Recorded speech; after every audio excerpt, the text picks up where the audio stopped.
वाराणसी में भारत जोड़ो न्याय यात्रा छोड़ राहुल गांधी वायनाड रवाना। जयराम रमेश बोले, वायनाड को राहुल गांधी की तत्काल आवश्यकता।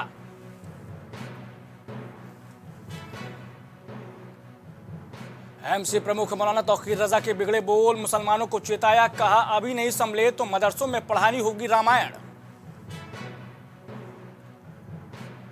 यूपी पुलिस भर्ती परीक्षा का पहला दिन, सॉल्वर गैंग के 58 आरोपी अरेस्ट। हमीरपुर में परीक्षा देने जा रहे भाई बहन की डंपर की चपेट में आने से दर्दनाक मौत। बीजेपी का 2 दिवसीय राष्ट्रीय अधिवेशन आज से शुरू। पीएम मोदी बोले, 400 सीटों का लक्ष्य महज आंकड़ा नहीं, ये श्यामा प्रसाद जी को सच्ची श्रद्धांजलि होगी। और कांग्रेस का हाथ छोड़ेंगे कमलनाथ, बेटे संग ज्वाइन करेंगे बीजेपी। अटकलों पर दिया बयान, कहा ऐसा कुछ हुआ तो सबसे पहले आपको बताऊंगा।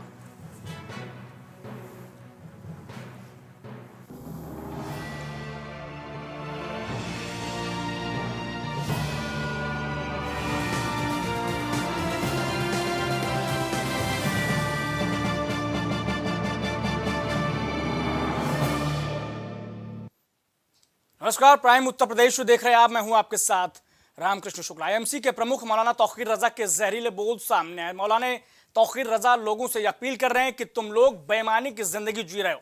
तुम सब जनगण मन, सूर्य नमस्कार और योग करने वालों, शरीयत के खिलाफ काम मत करो।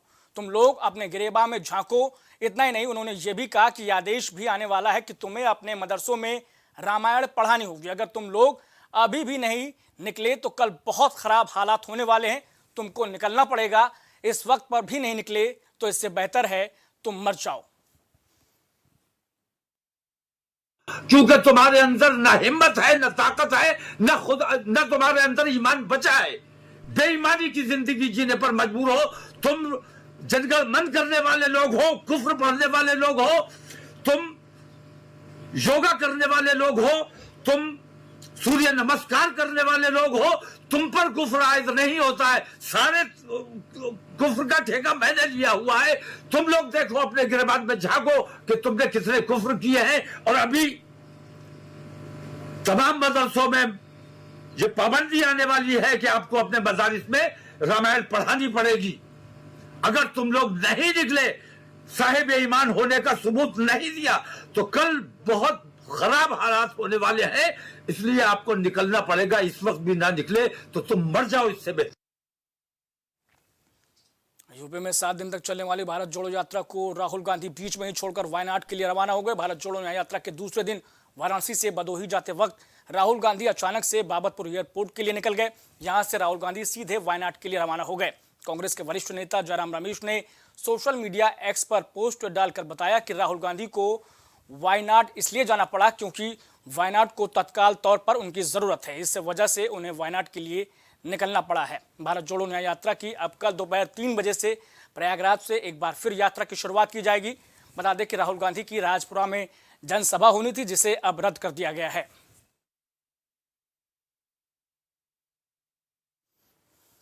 यूपी में भारत जोड़ो न्याय यात्रा का आज दूसरा दिन है। चंदौली के बाद वाराणसी पहुंचे राहुल गांधी ने जनसभा को संबोधित करते हुए कहा कि ये देश मोहब्बत का देश है, नफरत का नहीं। उन्होंने कहा कि भाई भाई में टकराव से देश कमजोर होगा और देश को जोड़ना ही सच्ची देशभक्ति है। राहुल गांधी ने कहा कि मैं गंगा जी के सामने अहंकार से नहीं आया हूं, सिर झुका कर आया हूं। आगे सब लोग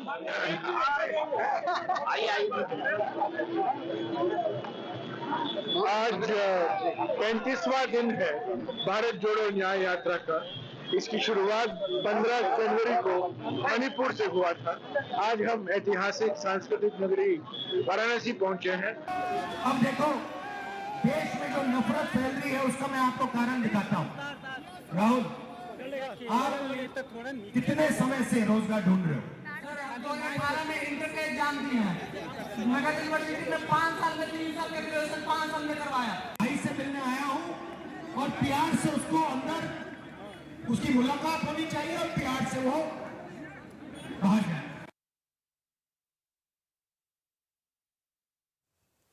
तो भारत जोड़ो न्याय यात्रा का दूसरा दिन आज उत्तर प्रदेश में गुजरा है कांग्रेस का। और इस यात्रा में राहुल गांधी सीधे तौर पर मोदी के खिलाफ नजर आए हैं। बोलते हुए, बयान देते हुए साफ तौर पर बोले कि भाई ये जो देश है वो मोहब्बत का देश है, नफरत का नहीं। और भाई भाई में लड़ाई नहीं होनी चाहिए। उन्होंने जीएसटी समेत महंगाई के मुद्दे पर भी मोदी सरकार को घेरने का काम किया है। इस खबर पर ज्यादा जानकारी हमारे साथ शैलेंद्र हमारे संवाददाता जुड़ चुके हैं। शैलेंद्र, विश्वनाथ धाम के दर्शन पूजन किए राहुल गांधी ने और उसके बाद नरेंद्र मोदी पर निशाना साधते हुए नजर आए। बताते चले कि जिस तरीके से राहुल गांधी का जो यात्रा चल रहा है, जिस तरीके से न्याय यात्रा जो इनकी चल रही है, उसमें काफी दमखम भर के कांग्रेस अध्यक्ष राहुल गांधी यहाँ पे नजर आए। इसके साथ साथ अगर बातें की जाए तो इन्होंने जब जो निशाना जो साधा, गब्बर सिंह टैक्स की बातें की, इसके बाद इन्होंने कहा कि छोटे व्यापारी डर रहे हैं, उनको लगता है कि कल क्या हो जाएगा इसका कुछ पता नहीं है और हम प्यार बांटने आए हैं, नफरत बांटने नहीं आए हैं, ये कहना था राहुल गांधी का नरेंद्र मोदी को लेकर। मगर अगर बातें की जाए तो जिस तरीके से जो सलाह था कांग्रेस के साथ, वो देखते ही बन रहा था। जो एक हुजूम था, जो एक भीड़ थी कांग्रेस के कद्दावर नेता के साथ, कांग्रेस नेता के साथ, तो वो अपने आप में एक सराहनीय भीड़ थी और राहुल गांधी ने अपने कांग्रेस के समर्थकों में अपने नेता के तौर पर लोगों में दमखम भरा और आगामी 2024 का जो चुनाव है उस पर लोगों को एक जागरूक करने का प्रयास भी किया इस यात्रा के माध्यम से। उनका साफ तौर पर और भी कहना था राहुल गांधी का कि हम यहाँ नफरत नहीं प्यार बांटने आए हैं, हमारे पास यदि कोई और भी व्यक्ति आता है, कोई आरएसएस का भी आता है तो हम उसे केवल प्यार बांटेंगे, नफरत नहीं बांटेंगे, नफरत की राजनीति नहीं करेंगे। ये तमाम मुद्दे जो थे। इसके साथ साथ यहाँ पे अगर बातें की जाए तो जिस तरीके से पल्लवी पटेल वहां पहुंची, अपना समर्थन दी आके, अजय राय प्रदेश अध्यक्ष मौजूद थे, तमाम जयराम नरेश थे, समाजवादी पार्टी से सुरेंद्र पटेल भी यहाँ पे पहुंचे थे, पूर्व मंत्री। शैलेंद्र, यहाँ पर मोहब्बत की दुकान खोलते नजर आ रहे थे राहुल गांधी, तो फिर अचानक उन्हें वायनाड क्यों जाना पड़ा? शैलेंद्र, देखिए, एक परिवर्तन का दौर चलता है, एक मुद्दों का दौर होता है। मुद्दे किस समय किस पे हावी होते हैं, उसी मुद्दों में नरेंद्र मोदी बीच पड़े। मगर अब 2 जगह चुनाव लड़े, वायनाड से लड़े और उसके साथ साथ अमेठी लड़े, अमेठी में जरूर शिकस्त खाए। मगर जिस तरीके से जो तैयारियां हैं, कांग्रेस वो पार्टी है जैसे माना जाता है कि राष्ट्रीय स्तर की पार्टियां हैं, तो इसके कैडर हैं, इनके हर प्रदेशों में प्रत्याशी हैं, दमखम भरते हैं। शैलेंद्र, यहाँ पर 5:30 बजे के करीब शाम को राहुल गांधी के एक और कार्यक्रम होना था, सभा में शामिल होना था, लेकिन उससे पहले ही वो वायनाड निकल गए और इस पर जयराम रमेश ने ट्वीट भी किया कि भाई वायनाड को आज राहुल गांधी की ज्यादा जरूरत है। आखिर ऐसी क्या जरूरत पड़ गई कि यात्रा को बीच छोड़कर वो वायनाड निकल गए? शैलेंद्र, देखिए, प्राप्त जानकारी के अनुसार जो कि इन्हें जो निकलना था, भदोही जाना था, भदोही जाते जाते ये रुक गए। अपनी पूरी यात्रा को उन्होंने कहा कि हमारी जो यात्रा है, शीर्ष नेतृत्व के जो नेता जो हमारे हैं, प्रदेश अध्यक्ष हैं, तमाम शीर्ष नेतृत्व के जो नेता जो हैं, वो आगे भदोही तक जाएंगे। मगर जो उसके बाद जो फिर प्रयागराज में जो है, फिर प्रयागराज में फिर पूरा पहुंचेंगे। पहुंचने के बाद स्वामी प्रसाद मौर्य समेत कई और कद्दावर नेता इनके साथ मौजूद होंगे। ये इनके पार्टी के अपने कुछ जो कार्यक्रम है, तमाम तरीके से जो तैयारियां, भव्य तैयारियां की गई हैं। पूरा शहर पोस्टर से पटा हुआ था, झंडों से पटा हुआ था, कांग्रेस जिंदाबाद के नारे लग रहे थे। ठीक है, आखिर में ये जानना चाहेंगे शैलेंद्र की 7 दिनों की यूपी में यात्रा है राहुल गांधी की, भारत जोड़ो न्याय यात्रा, 2 दिन हो चुके हैं आज। क्या राहुल गांधी वापस इस यात्रा को यूपी में ज्वाइन करेंगे? जी, जो सूचना जो मिली है, प्रयागराज में फिर पहुंच के राहुल गांधी जो पहुंचेंगे, उसके बाद जो है वहां से सम्मिलित फिर होके अपनी इस यात्रा को आगे बढ़ाएंगे और दमखम भरेंगे। कांग्रेस के को चूंकि एक प्रयागराज जो जगह जो रही है, वो भी कभी कांग्रेस का गढ़ रहा, वहां से और काफी वहां से प्रयास करेंगे कि फिर से एक बार पुनः। ठीक है, बहुत शुक्रिया शैलेंद्र हमारे साथ इस जानकारी को साझा करने के लिए। उधर यूपी पुलिस कांस्टेबल भर्ती में मैनपुरी से एक मुन्ना भाई को पकड़ा गया। गौरतलब है कि शहर के करहल चौराहे स्थित ब्लूमिंग बर्ड्स विद्यालय में यूपी पुलिस की परीक्षा के दौरान एक मुन्ना भाई गिरफ्तार किया गया, जहां बायोमेट्रिक मैच न होने पर अभ्यर्थी पर शंका हुई थी। जिसके बाद मौके पर पहुंची पुलिस ने जांच पड़ताल की तो पता चला कि आरोपी अंशुल कुमार के स्थान पर वो परीक्षा दे रहा था। परीक्षा देने वाला मुन्ना भाई पटना का रहने वाला बताया जा रहा। वहीं पुलिस पूरे मामले में पूछताछ कर रही है। बोर्ड से आई सूचना के अनुसार एक स्कूल है ब्लूमिंगडेल, वहाँ पर हम लोग को पता चला था कि एक व्यक्ति का बायोमेट्रिक और अन्य जो उसके ऑथेंटिकेशन के जो कागज़ होते हैं उसमें कुछ मिसमैच है। इसकी सूचना पे हम लोगों ने वहाँ जाकर उस व्यक्ति से पूछताछ की है और पूछताछ में पता चला है कि वाकई ये व्यक्ति किसी दूसरे की जगह पर परीक्षा देने के लिए आया है। इस संबंध में हम लोग पूर्ण रूप से जाँच कर रहे हैं और इसके विरुद्ध वैधानिक कार्रवाई की है। कहाँ के रहने वाला सर बताया जा रहा है? प्रथम दृष्टया इसने अपने को पटना बिहार का रहने वाला बताया है और अभी फर्दर इससे पूछताछ की जाएगी और इसके पूरे गैंग और सॉल्वर्स के बारे में बात करके और सम्यक धाराओं में मुकदमा पंजीकृत किया जाएगा। इसके अलावा और भी लोगों की संभावना है मिलने की? देखिए, इसमें जैसे जैसे हम लोगों को और अन्य सूचना मिलेगी उनको वेरिफिकेशन करेंगे और अगर जिन जिन का भी वेरिफिकेशन इस तरह से होगा जिसमें गड़बड़ी पाई जाएगी उन सभी के विरुद्ध कठोर दंडात्मक कार्रवाई की जाएगी। मथुरा में सिपाही भर्ती परीक्षा में एक सॉल्वर और फर्जी परीक्षार्थी को पकड़ा गया। सॉल्वर अपने रिश्तेदार के स्थान पर परीक्षा देने पहुंचा था। वहीं अलीगढ़ का युवक सामान्य कोटि से 2 बार फेल होने के बाद इस परीक्षा में अपना नाम, पता और जाति बदलकर आरक्षित कोटि का परीक्षार्थी बनकर परीक्षा देने पहुंचा था। मतलब 2 सॉल्वर गिरफ्तार हुए हैं, कहाँ से, क्या कुछ जानकारी है? और देखिए, आज जैसा कि हम सभी अवगत हैं, कांस्टेबल भर्ती परीक्षा चल रही है। इसमें एक सेंटर जो थाना मगोरा क्षेत्र में है, वहाँ पे एक व्यक्ति के जगह पे दूसरा व्यक्ति जो अपने आप को उसका रिश्तेदार बता रहा है वो अपीयर हुआ था। उसको तत्परता के साथ गिरफ्तार कर लिया गया। इसमें अभियोग पंजीकृत करके कार्रवाई की जा रही है। दूसरा प्रकरण थाना कोतवाली क्षेत्र का आया है, जहां एक व्यक्ति फर्जी डॉक्यूमेंट्स के आधार पर एग्ज़ाम दे रहा था। इसमें कोई इम्पर्सनेशन नहीं था।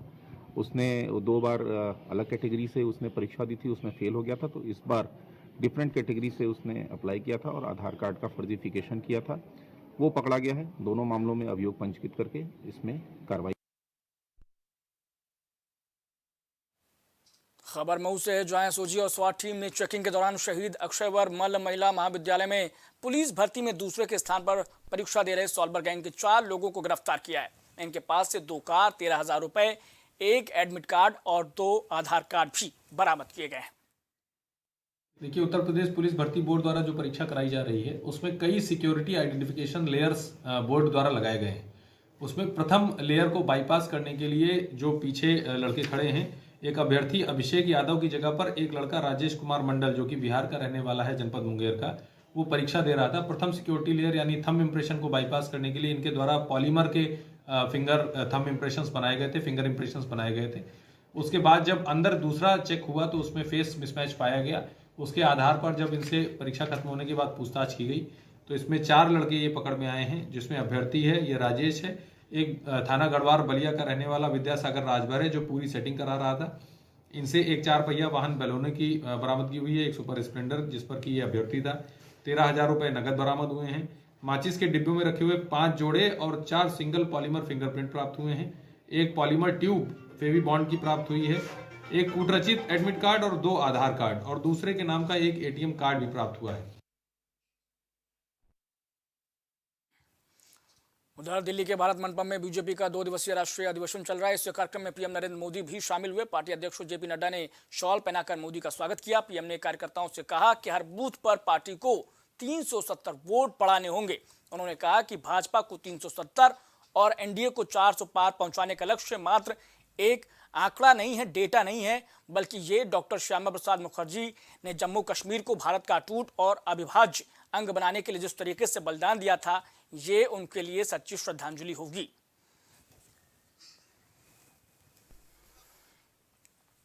तो बीजेपी का 2 दिवसीय राष्ट्रीय अधिवेशन आज से शुरू हो चुका है, जिसमें पीएम नरेंद्र मोदी खुद शिरकत करते नजर आए और साफ तौर पर उन्होंने कहा कि 400 सीटें जीतना ये डॉक्टर श्यामा प्रसाद मुखर्जी जी को सच्ची श्रद्धांजलि होगी। ये महज 400 सीटें जीतना महज एक आंकड़ा नहीं है, बल्कि ये श्यामा प्रसाद जी को सच्ची श्रद्धांजलि होगी, उन्हें नमन करना होगा। तो इस तरीके से उन्होंने 370 पर भी बात की।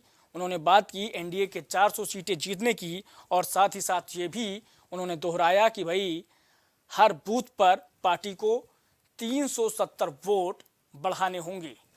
तो पीएम नरेंद्र मोदी ने यहाँ पर कार्यकर्ताओं को भी एक तरीके से संदेश दिया है कि हर बूथ पर पार्टी कार्यकर्ता निकलें और लोगों को प्रेरित करें। सरकार की योजनाओं को, चाहे वो केंद्र सरकार की हो, चाहे वो प्रदेश सरकार की हो, उन योजनाओं को लोगों तक पहुँचाएं, जन जन तक पहुँचाएं और बताएं कि केंद्र सरकार किस तरीके से उनके लिए लगातार प्रयासरत है, उनके लिए काम कर रही है।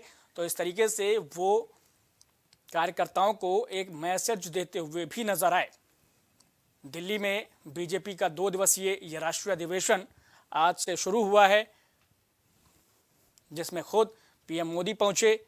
उनके साथ जेपी नड्डा भी कार्यक्रम को संबोधित करते हुए नजर आए।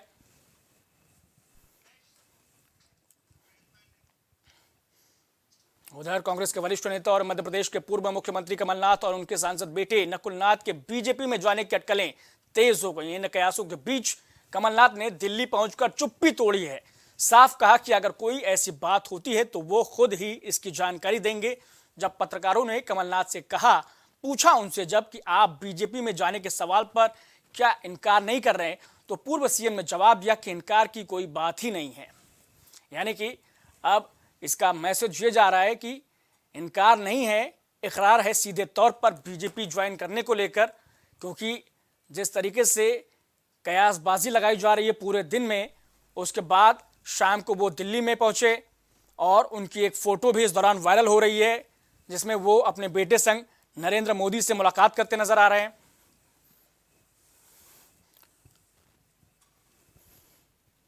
क्योंकि बीते दिनों जो हाल कांग्रेस में अंदरूनी कलह के दौरान पाया गया कि राज्यसभा में उन्हें न भेजकर दूसरे चेहरे को कांग्रेस ने राज्यसभा का टिकट दिया, इससे वो नाराज बताए जा रहे थे।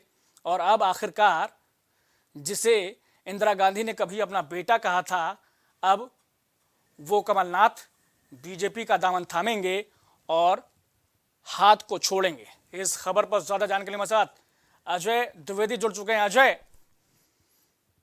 क्या जानकारी इसे लेकर? क्या कमलनाथ बीजेपी ज्वाइन कर सकते हैं? क्या अपडेट है?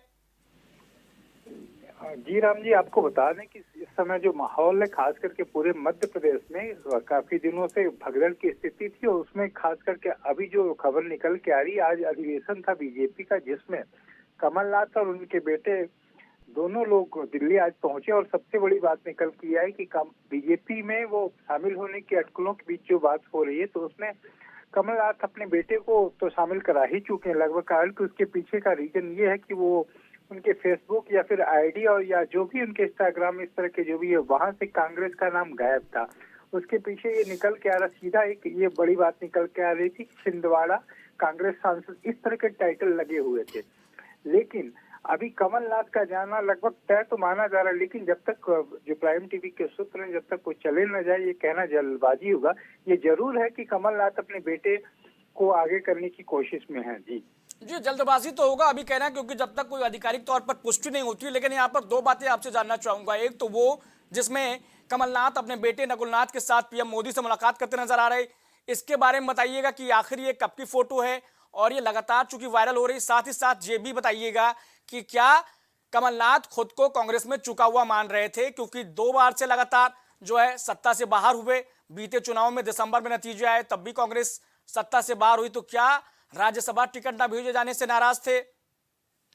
ये आपको बता दें राम, जो ये फोटो की बात पहले आते हैं। अगर फोटो की बात करें, ये फोटो लगभग 3 से 4 दिन पहले का है, पुराना है, और इसी को लेके अटकलों का दौर था। ये जरूर था कि कमलनाथ अपने बेटे नकुलनाथ के साथ पीएम से मुलाकात उनकी हुई थी दिल्ली में, और इसके मद्देनजर वो भोपाल में भी उनकी भाजपा के नेताओं से बातचीत हो चुकी थी। लेकिन आपको बताते जो पिछले दिनों खास करके विधानसभा का जो चुनाव था, उसमें कमलनाथ पे ठीकरा हार का फोड़ा गया।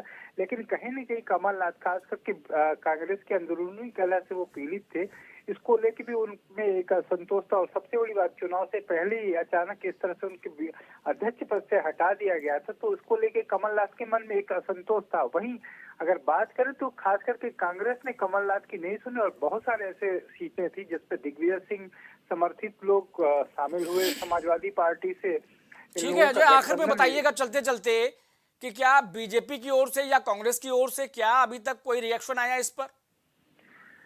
अभी रिएक्शन तो उस तरह का नहीं है, लेकिन ये जरूर है कि बीजेपी ने कमलनाथ को या नकुलनाथ को अपना मान लिया है, और इस तरह की अटकलें तेज है कि कमलनाथ और बहुत शुक्रिया अजय हमारे साथ तमाम जानकारी साझा करने के लिए।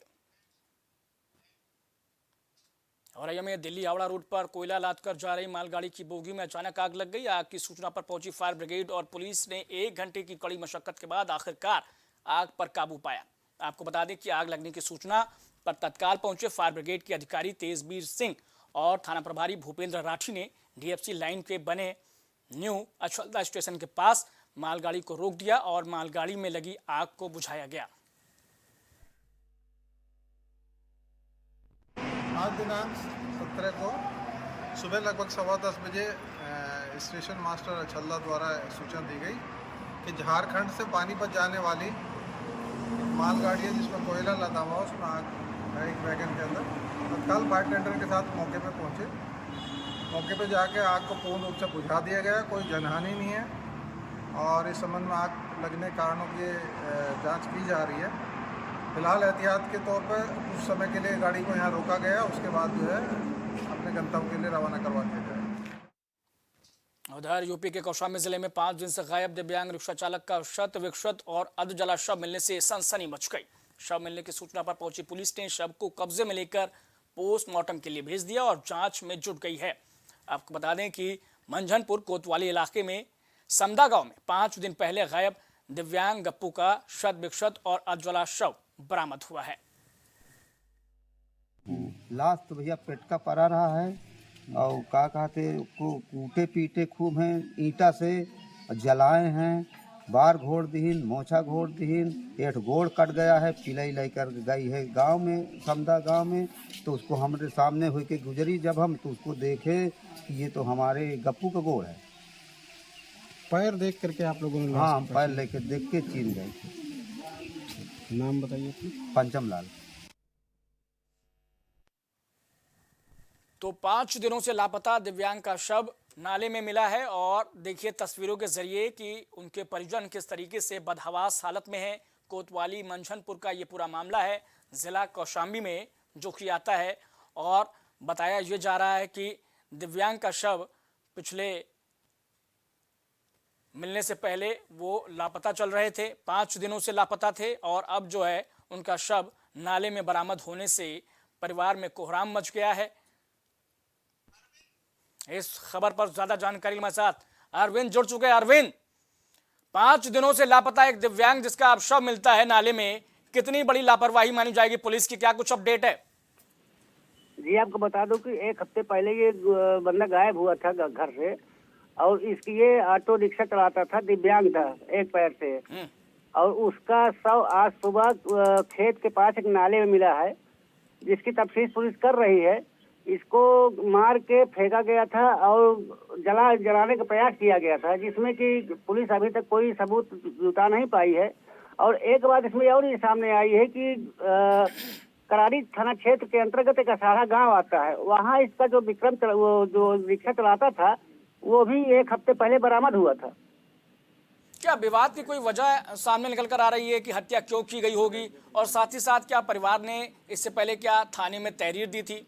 अरविंद जी गुम होने के 2 दिन बाद परिजनों ने तहरीर दी थी जिसमें गुमशुदगी दर्ज भी है मंझनपुर थाने में। ठीक है, बहुत शुक्रिया अरविंद तमाम जानकारी के लिए। तो पिछले 5 दिनों से लापता दिव्यांग जो कि रिक्शा चालक बताया जाता है, उसका शव मिलने से अब सनसनी फैल गई है। इस वक्त जो जानकारी है वो ये निकल कर आ रही है कि इसमें पुलिस की भी लापरवाही सामने आए, क्योंकि परिवार की ओर से तहरीर भी दी गई थी लेकिन उस तहरीर पर कोई भी एक्शन न लेते हुए पुलिस ने देरी की और लापरवाही का नतीजा ये हुआ कि अब परिवार ने अपने बेटे को खो दिया है।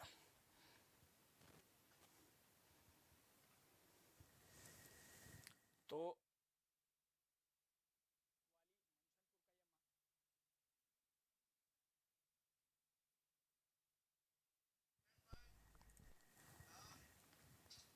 और इस वक्त बड़ी खबर आ रही है यूपी पुलिस भर्ती परीक्षा को लेकर, जिसमें अब तक 58 लोगों की गिरफ्तारी हो चुकी है।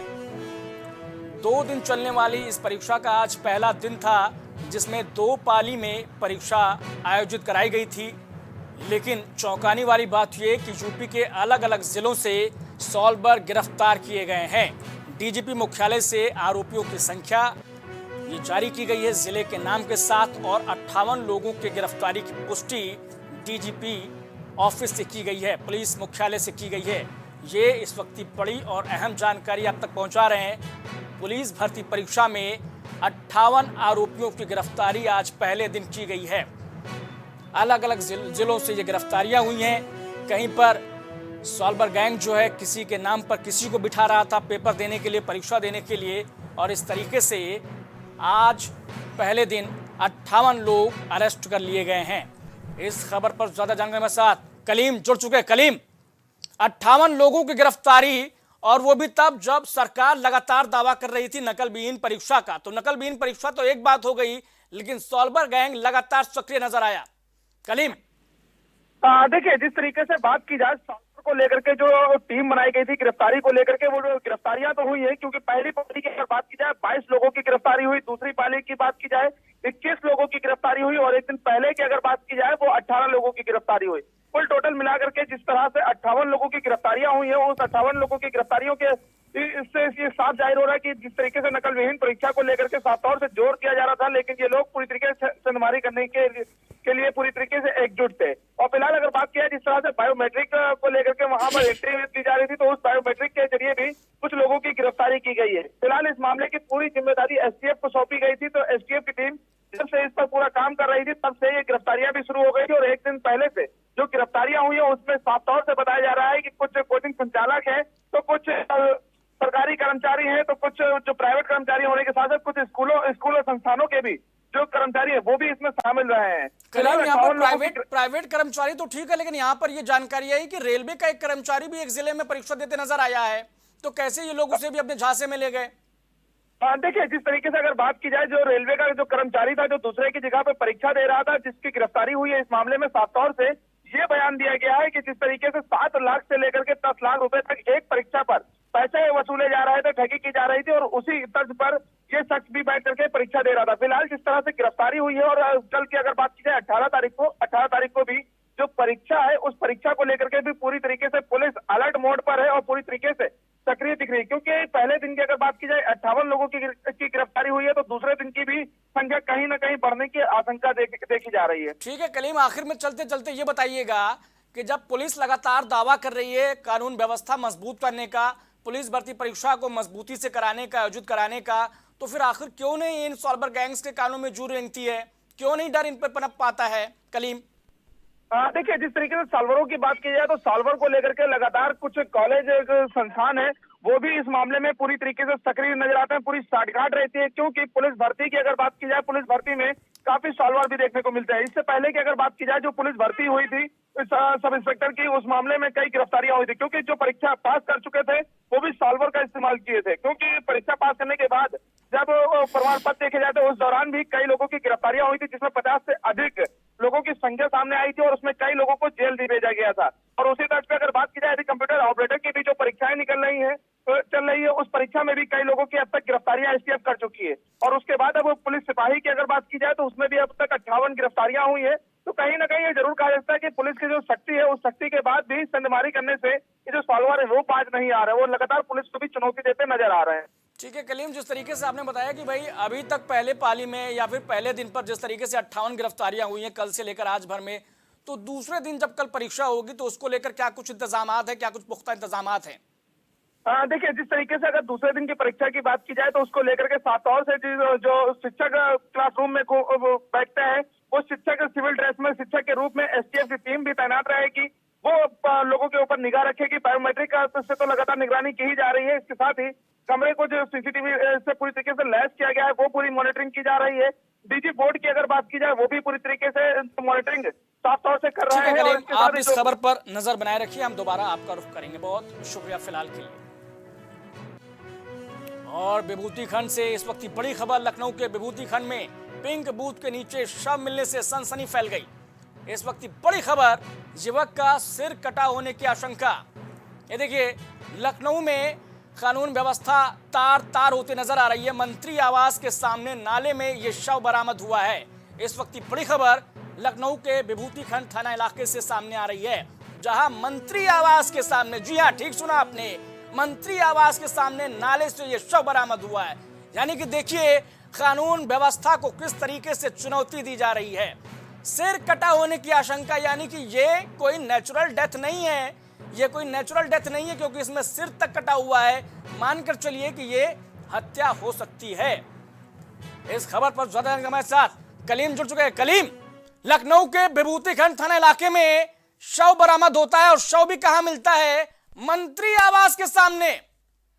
देखिए राम जी, जिस तरीके से बात की जाए मंत्री आवास के पास, जो कि एक पॉश इलाका माना जाता है, क्योंकि वहां पर पुलिस इंक्लेव भी है, जहां पर IPS रैंक के सभी अधिकारियों के आवास भी हैं। उसके पास में एक जो पिंक बूथ बना हुआ है, वहीं पे जो पुलिस चौकी है, चौकी के ठीक पीछे नाले में सरकटी जो लाश मिली है, उसको लेकर के आसपास के लोग जो है उनमें काफी भय का माहौल है, क्योंकि जिस तरीके से कहा यह जा रहा है कि उस शव को हत्या करके उस नाले में फेंका गया है। फिलहाल जो शव है, शव में फिलहाल जो दर की बात की जाए, सिर की बात की जाए, वो सिर नहीं नजर आ रहा है, जिसको लेकर के आशंका ये जाहिर की जा रही है कि सिर कटी लाश तो वहां पर पाई गई है।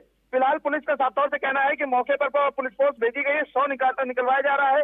शव निकलवाने के बाद साफ तौर से ये जाहिर होगा कि आखिर उसमें सिर है या नहीं, और अगर सिर नहीं है तो आखिर उसकी शिनाख्त की जो बात की जाए, तो शिनाख्त के प्रयास कराए जाएंगे और आसपास के जो जिले हैं वहां पर भी गुमशुदगियों से मिलान कराया जाएगा। और आखिर ये शव यहाँ पर कैसे आया है, इन सभी पहलुओं पर जांच की जाएगी। लेकिन सवाल ये खड़ा होता है कि आखिर जो पुलिस चौकी है, चौकी पर 24 घंटे वहां पर पुलिस फोर्स तैनात रहती है, तो हर समय एक सिपाही या सब इंस्पेक्टर रैंक का अधिकारी वहां पर रहता है, उसके बावजूद वहां पर जो शव मिला है वो पूरी तरीके से कानून व्यवस्था की पर सवाल भी खड़ा कर रहा है। बिल्कुल कलीम, पोल खोलता हुआ कानून व्यवस्था की नजर आ रहा है, लेकिन साथ ही साथ ये भी बताते चलिए कि वो कौन से मंत्री का आवास है जहां पर ये शव बरामद हुआ है। देखिए, जिस तरीके से जो मंत्री आवास पर, जो मंत्री आवास को लेकर के वहां पे कई मंत्री भी रहते हैं, विधायक भी रहते हैं, MLC भी रहते हैं, वहां पर उस ठीक है, बहुत शुक्रिया कलीम तमाम जानकारी के लिए। तो ये बड़ी खबर लखनऊ के विभूतिखंड थाना इलाके से, और बड़ी खबर आपको पहुंचा रहे हैं लखीमपुर खीरी से, जहां पर फ्लाईओवर पर बनी सड़क में दरार आ गई। जी हां, इस वक्त बड़ी और अहम खबर लखीमपुर खीरी से, फ्लाईओवर पर बनी सड़क में दरार आ गई। 297 करोड़ रुपए की लागत से बना था फ्लाईओवर, लेकिन अब देखिए 297 करोड़ यानी कि करीब करीब 300 करोड़ रुपए पर चपत लगाते हुए देखिए नजर आ रहे हैं। ये दरार जो है दरअसल में दरार नहीं है, बल्कि ये भ्रष्टाचार की बुनियाद है। जी हां, केंद्रीय मंत्री नितिन गडकरी ने इसका लोकार्पण किया था। जी हां, वर्चुअली उद्घाटन किया था। PWD मिनिस्टर ज्योतिन प्रसाद भी तब शामिल हुए थे, और उद्घाटन के 13 दिनों के बाद ही दरार आ गई। सड़क में दरार का वीडियो भी वायरल हो गया है, जिसके बाद वर्चुअली उद्घाटन करने वाले, लोकार्पण करने वाले मंत्रियों पर भी सवाल उठ रहे हैं, कामकाज को लेकर भी सवाल उठ रहे हैं कि आखिर किस कंपनी को यह टेंडर दिया गया था, ठेकेदार कौन था,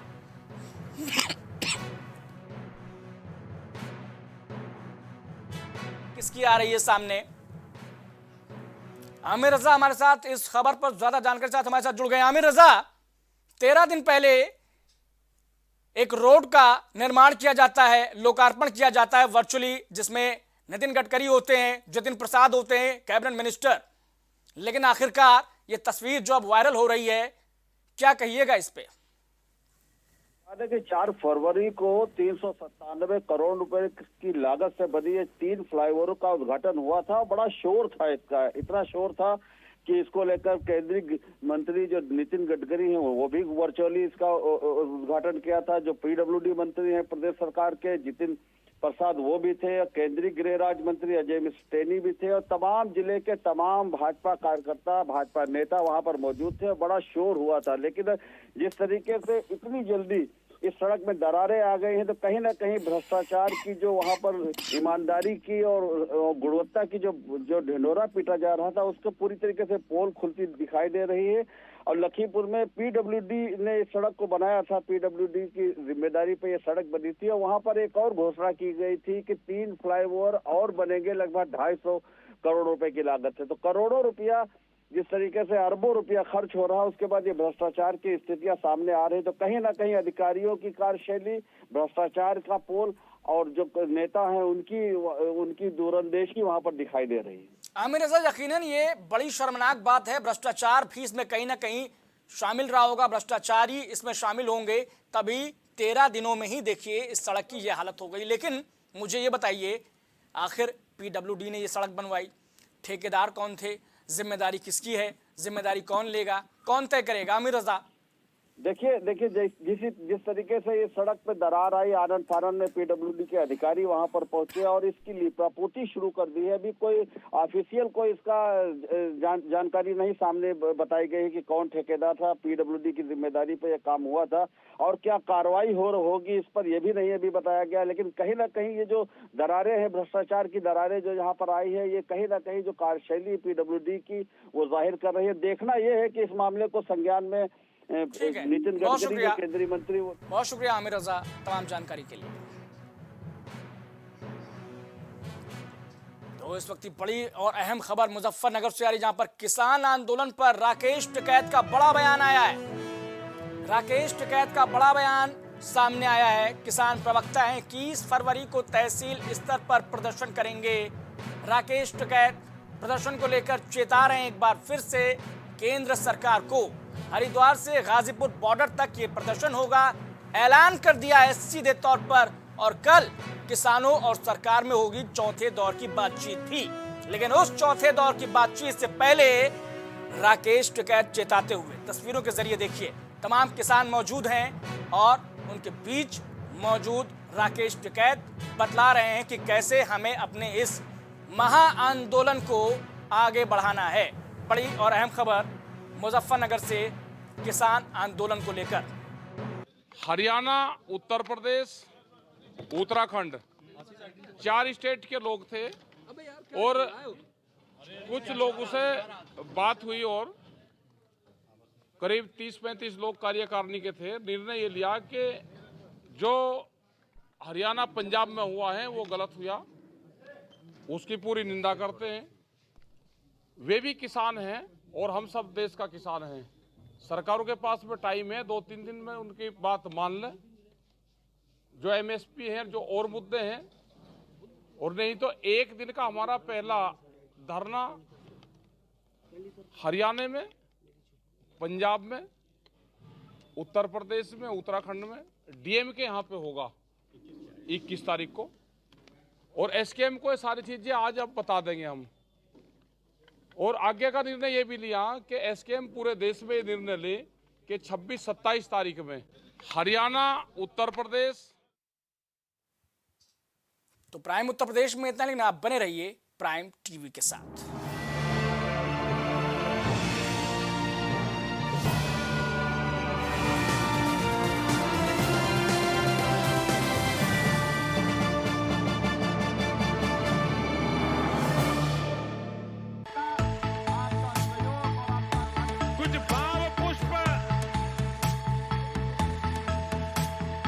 आप देख रहे हैं प्राइम टीवी, सच साहस सरोकार। प्रधानमंत्री श्री नरेंद्र मोदी का संकल्प है कि देश का हर नागरिक पोषित, सशक्त और समर्थ बने। जब पूरा विश्व इस सदी की सबसे बड़ी महामारी कोविड-19 से जूझ रहा था, उस दौरान प्रधानमंत्री श्री नरेंद्र मोदी जी के नेतृत्व में भारत सरकार ने प्रधानमंत्री गरीब कल्याण अन्न योजना का संचालन कर देश के गरीबों की खाद्य सुरक्षा सुनिश्चित की। इसी संवेदनशीलता को जारी रखते हुए आज 80 करोड़ से भी ज्यादा लोगों को मुफ्त अनाज दिया जा रहा है। सभी को अनाज, पोषित समाज। अगर आप करना चाहते हैं अपने बिजनेस को प्रमोट, तो इसके लिए आपको चाहिए होगा एक सपोर्ट। बेहतर स्क्रिप्ट, शानदार ग्राफिक्स, बेहतर विजुअल, दिखाएंगे कमाल, जानकारी पहुंचेगी जन जन तक, आपका काम करेगा धमाल। इन सभी चीजों के लिए अब ना हो परेशान।